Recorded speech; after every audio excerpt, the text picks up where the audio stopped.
ఇంతకుముందు వీడియోలో మనము యూనిక్ ఐడి క్రియేట్ చేయడం నేర్చుకున్నాము. నెస్టెడ్ ఇఫ్ ఉపయోగించి. ఇప్పుడు in time, out time D and E కాలమ్స్‌లో ఉన్నాయి గదా!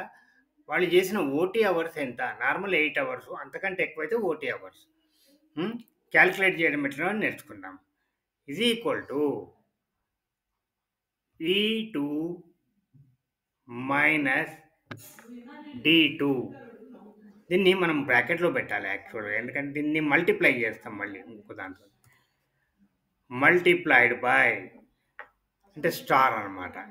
24 అవర్స్ కదా! 24. దీనిలోంచి నార్మల్ అవర్స్ 8 అవర్స్ తీసేయాలి. ఇప్పుడు వచ్చేసింది కదా 1 అవర్. అంటే 6 గంటలయింది కాబట్టి 5 గంటలు నార్మల్ కాబట్టి ఒక 1 అవర్. ఇప్పుడు ఈ ఫిల్ హ్యాండిల్‌ను డబుల్ క్లిక్ చేయాలి. అందరి ఓటీ అవర్స్ కాలిక్యులేట్ అయ్యి వచ్చేసింది. అంతే.